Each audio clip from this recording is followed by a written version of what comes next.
빅토르 위고 레미제라블이라는 그 소설 장발장 이야기를 소설한 빅토르 위고가 인간이 피할 수 없는 세 가지의 싸움이 있다 그렇게 했습니다. 첫 번째 싸움은 자연과의 싸움이고, 두 번째는 사람과의 싸움, 그리고 세 번째는 자기 자신과의 싸움이다 그렇게 했습니다.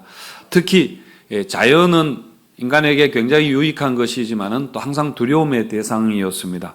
그래서 자연의 위협을 극복하려고 부단히 사람들은 애를 써왔죠.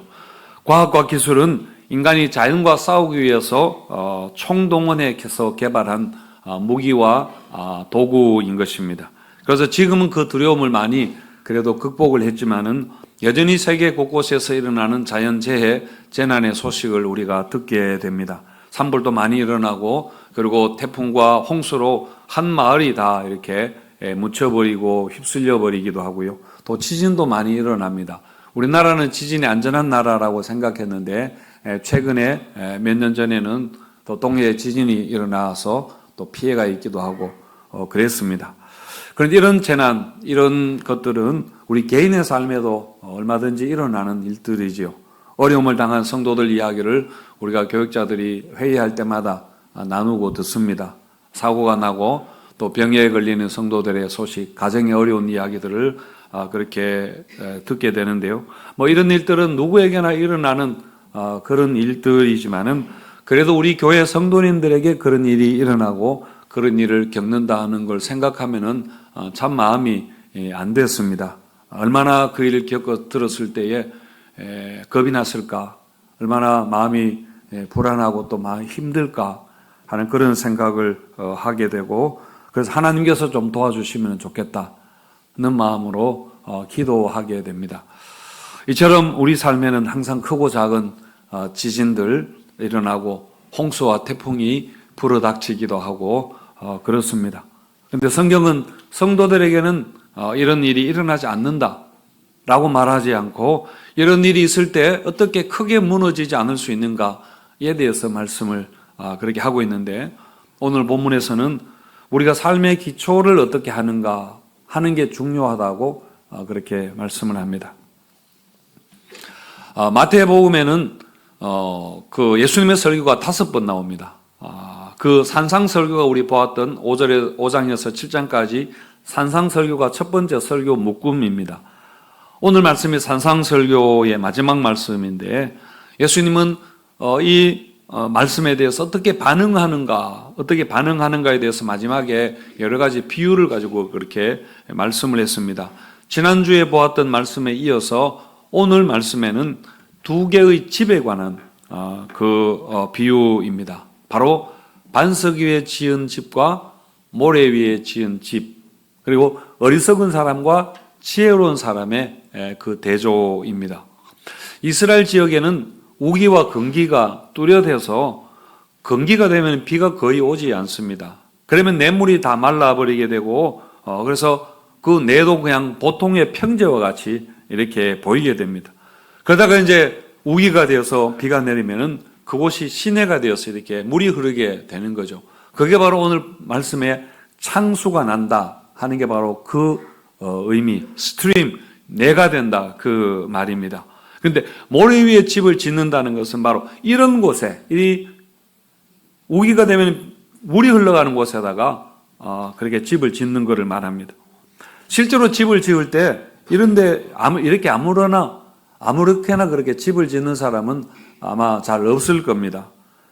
예수님은 우리 인생에 대해서 이야기를 하시려고 하나의 비유를 그렇게 든 것인데요. 하지만 사람들이 자기 인생에 대해서 진지하게 생각하지 않으면은 얼마든지 이렇게 될 수 있는 것입니다. 사람들이 다 자기 인생을 사랑하고 자기를 너무 소중하게 여기는 것 같지만은 이런 또 결정적인 문제에 있어서는 너무나 허술하고 굉장히 경솔하고 완고한 그런 사람들이 많이 있죠. 성경은 이런 사람들을 어리석은 사람이다 그렇게 이야기를 합니다. 자, 그렇다면은 우리가 이렇게 어리석은 사람 되지 않으려면 어떻게 해야 할까요? 즉 인생의 지진이 일어났을 때 우리가 크게 무너지지 않으려면 어떻게 해야 하는가 하는 것인데요. 첫 번째는 우리가 믿어야 합니다. 이전에 인기가 있었던 스카이 캐슬이라는 그 드라마가 있었습니다. 저는 그 드라마 보지 않아서 내용은 잘 모릅니다. 하지만 상류계층 사람들이 자녀를 좋은 대학에 보내기 위해서 막 하는 이렇게 과외하고 하는 그런 내용인 줄 알고 있습니다. 근데 거기에 나오는 유명한 대사, 뭐 드라마를 보든지 보지 않았든지 많이 들은 그 대사가 있지 않습니까? 어머니 저를 믿으셔야 합니다. 어머니 저를 믿으셔야 됩니다. 그러니까 믿고 저에게 맡기면은 자녀를 원하는 대학에 보내준다는 그런 말입니다. 아마 자신이 있으니까 그렇게 말했을 텐데요. 그러니까 전문가가 아니겠습니까? 그런데 여러분, 자녀의 진로 문제가 아니라 우리 인생의 진로에 대해서는 누구에게 맡겨야 합니까? 내 인생의 구원과 영혼의 문제에 대해서는 우리가 어떻게 누구에게 맡겨야 되나요? 자, 우리 24절과 25절을 같이 읽어보겠습니다. 시작. 그러므로 누구든지 나의 말을 듣고 행하는 자는 비가 내리고 창수가 나고 바람이 불어 그 집에 부딪히되 무너지지 아니하나니 이는 주추를 반석 위에 놓은 까닭이요. 네. 내 말을, 예수님이 내 말을 듣고 행한다 했는데, 말을 듣고 행한다, 이거는 믿는다라는 의미입니다. 그래서 듣는다, 행한다, 믿는다 하는 것은 다 같은 표현입니다. 그러니까 예수님을 믿으라, 예수님을 믿으라는 것이고, 그 믿음 위에 우리의 인생을, 우리의 모든 것을 세워야 한다는 말입니다. 그래야 무너지지 않는 것입니다. 예수님은 우리의 그 믿음을 바로 반석 위에 집을 짓는 거다, 그렇게 비유하셨습니다. 예수님이 이렇게 반석이라는 어떤 비유를 사용하셨지만은 성경은 원래부터 이 반석을 예수 그리스도에 대한 예언과 상징으로 그렇게 사용해 오고 있었습니다. 한 가지 예를 들면은, 자, 이스라엘 백성들이 출애굽에서 광야에 나왔을 때에 마실 물이 없었습니다. 광야에는 원래 물이 없는 곳 아닙니까? 그러자 하나님께서 그 사람들이 불평하니까 하나님이 모세에게 네 지팡이를 가지고 반석을 치라. 그러면 거기에서 물이 나올 텐데 그 물을 가지고 사람들을 마시게 하라.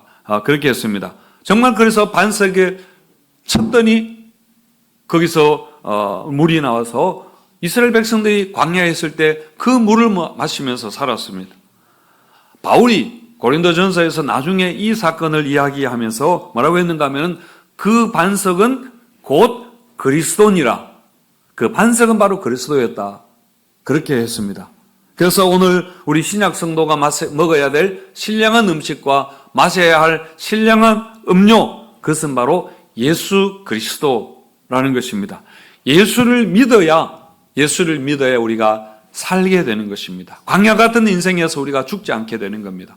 그래서 요한복음 4장 14절에서 예수님이 말씀하실 때에 내가 주는 물을 마시는 자는 영원히 목마르지 아니하리니 내가 주는 물은 그 속에서 영생하도록 솟아나는 샘물이 되리라 하셨습니다. 그리고 또 출애굽기 33장에 보시면은 모세가 하나님께 하나님의 영광을 보여달라, 그러니까 하나님 한번 보고 싶다라고 그렇게 이야기를 했습니다.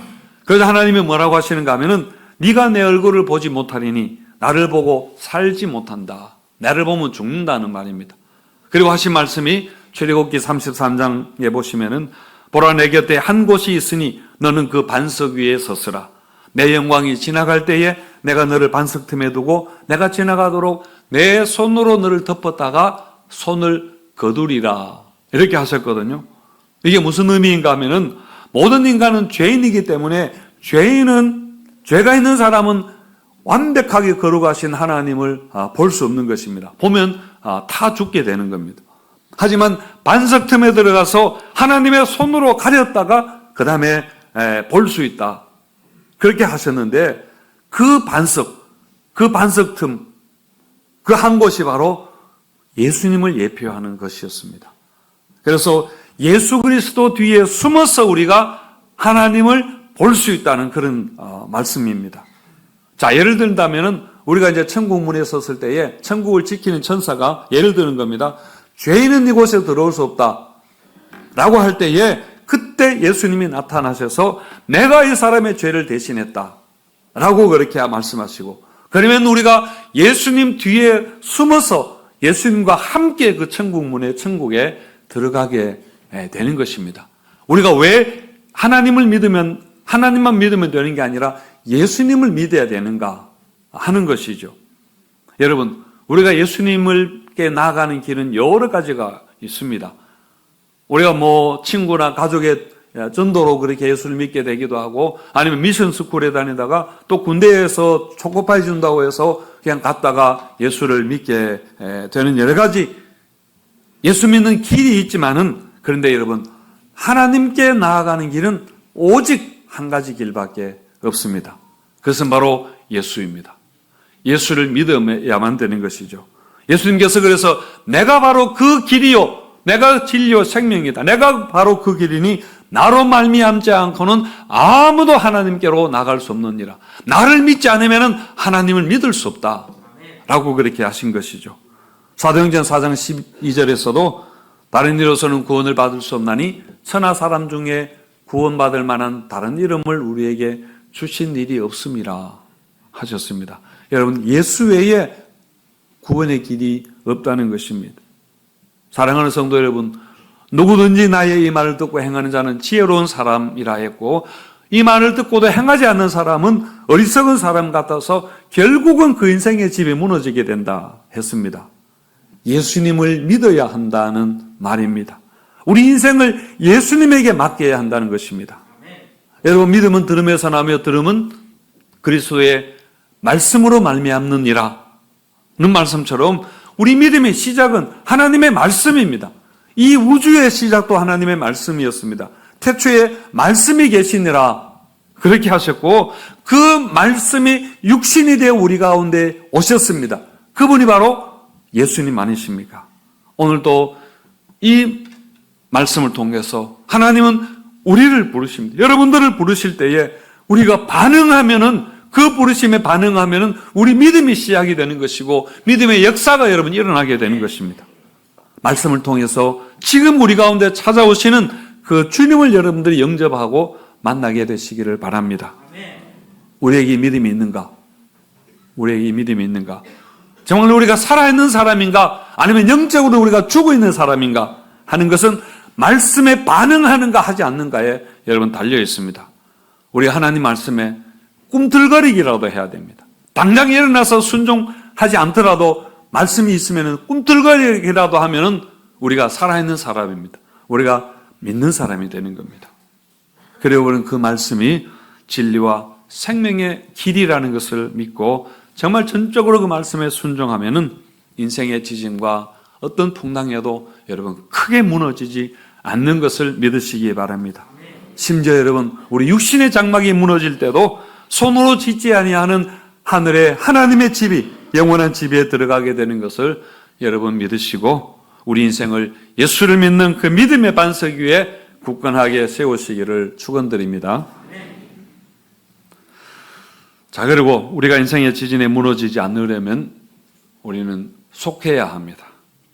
여러분, 우리가 예수를 믿는다는 것은 속한다는 뜻입니다. 하나님 나라의 가족에 속한다, 믿음의 공동체에 속한다는 그 의미입니다. 자, 오늘 말씀에서 예수님이 반석 위에 집을 세우라 그렇게 했는데요.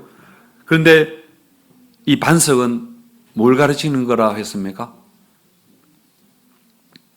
반석이 뭘 가르치는 거라고 했나 앞에서? 예수님을 가르치는 거라 했는데, 예수님을 가르치는 것이면서 동시에 교회를 의미하는 것이기도 합니다. 자, 마태복음 16장에 보시면은 예수님이 제자들에게 너희가 나를 누구라고 생각하느냐 그렇게 물었을 때에 베드로가 뭐라고 했나요? 주는 그리스도시요 살아계신 하나님의 아들입니다. 그렇게 고백했을 때에 예수님이 뭐라고 하는가 하면은 너는 베드로라, 내가 이 반석 위에 내 교회를 세우리니 음부의 권세가 이기지 못하리라 이렇게 하셨는데요.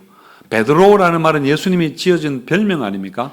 베드로 원래 이름은 시몬이죠.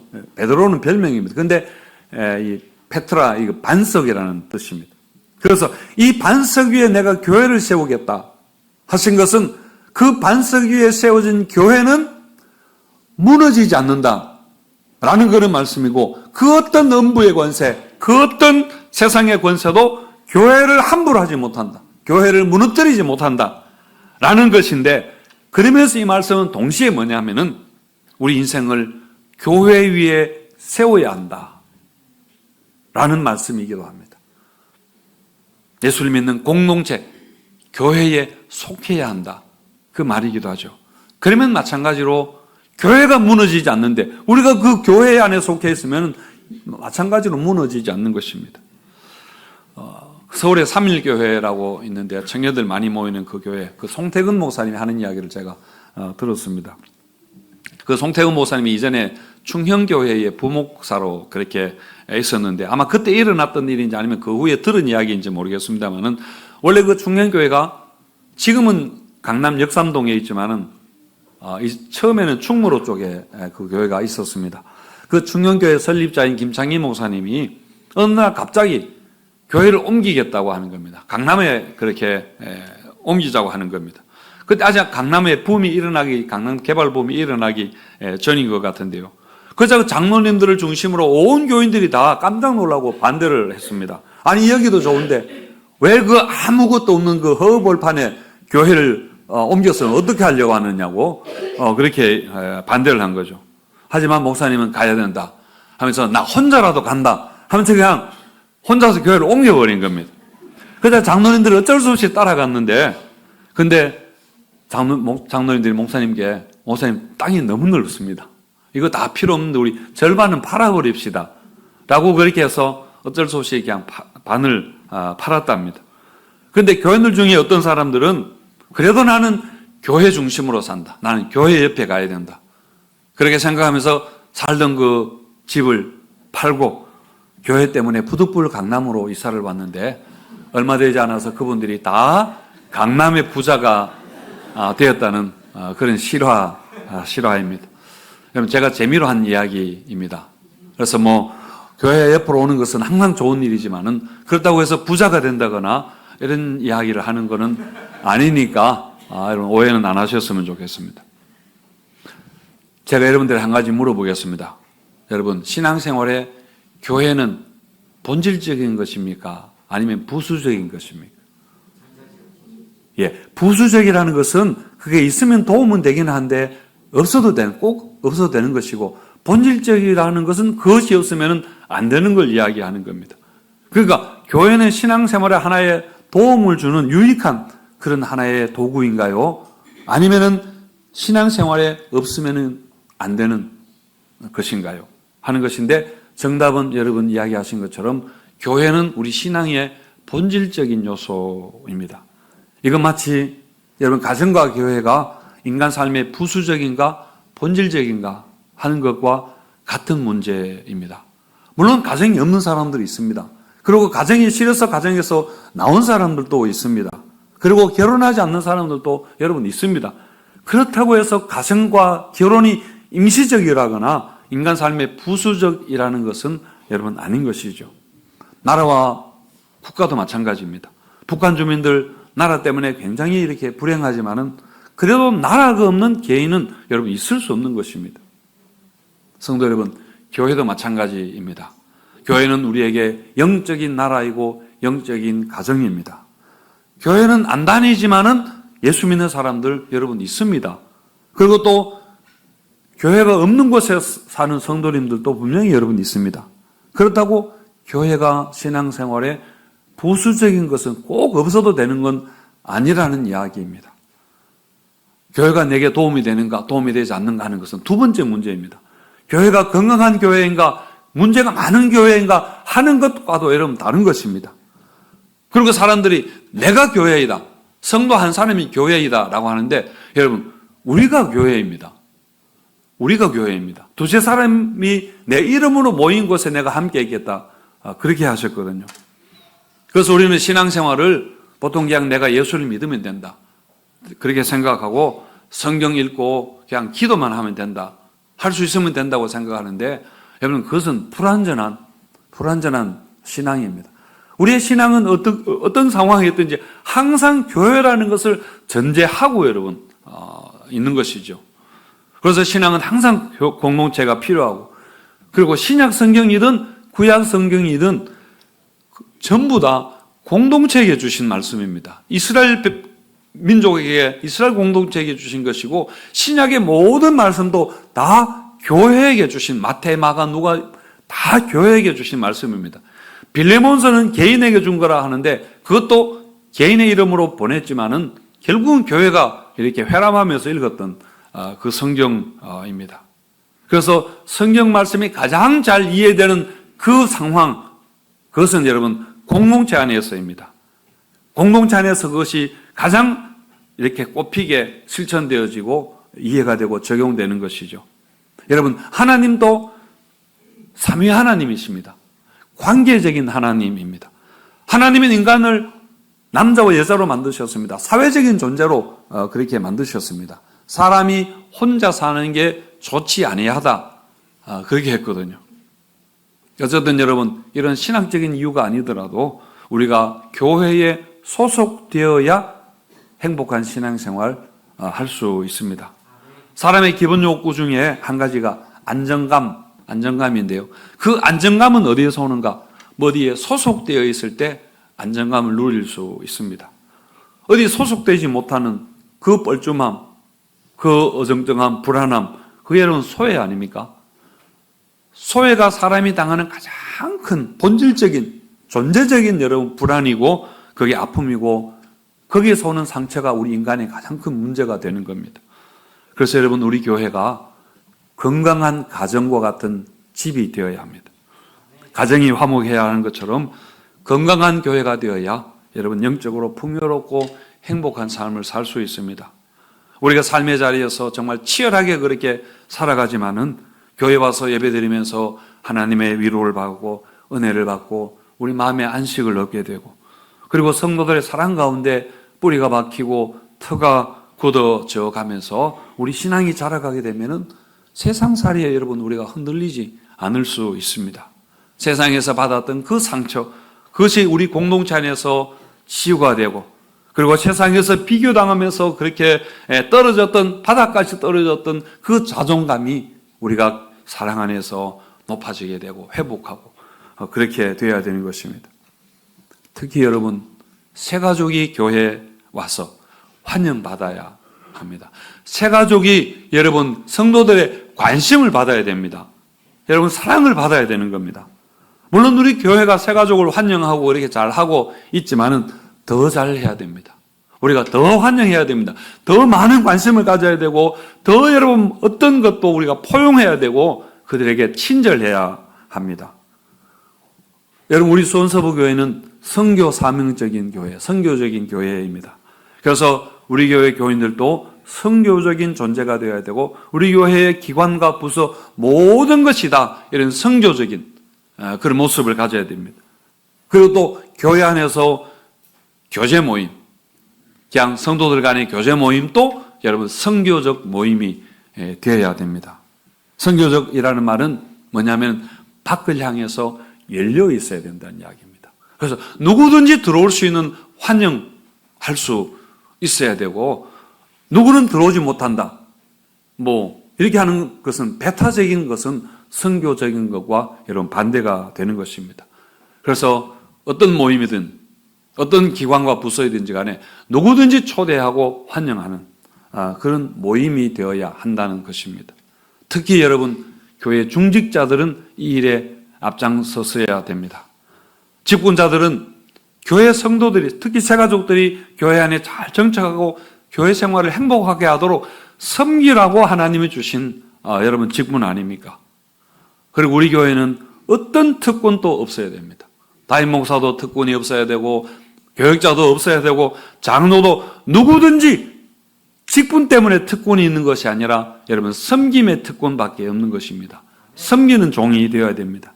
새가족들을 특히 잘 섬기고 여러분 그들을 신앙 성장을 돕고 교회 안에 뿌리가 박히고 터가 굳어져 온전한 성도가 되어서 봉사일을 하도록까지 양육하는 것이 바로 여러분 직분자들이 해야 되는 일인 것입니다. 성도 여러분, 우리가 살면서 이런저런 고난을 그렇게 당하게 되죠. 지진이 일어나기도 하고 이렇게 비가 내리고 창수가 나고 태풍이 불 때도 있습니다. 그렇지만 우리가 믿음의 반석 위에 서 있으면은 여러분 크게 무너지지 않습니다. 무엇보다 우리가 교회이기에 우리가 함께하면 됩니다. 함께하면 무엇이든지 우리가 여러분 이겨나갈 수 있고, 함께하면 우리에게 부족함이 없게 되는 것입니다. 우리가 공동체 안에서 사랑하고 사랑받고 인정받고 여러분 서로 나누고 베풀고 그렇게 해야 합니다. 우리가 밖에서 부족한 사랑 안에서 우리가 채워져야 되고, 심지어는 가정에서 부모에게서 가족에게서 채워지지 않는 것들이 여러분 교회 와서 그렇게 채워지기를 바랍니다. 그래서 어떤 삶의 어려움도 우리가 함께하기 때문에 이겨나갈 수 있는 아름다운 공동체를 세워나가고, 그래서 모두가 정말 주 안에서 신앙 때문에 예수님 때문에 행복한 그런 성도님들 되시기를 축원드립니다.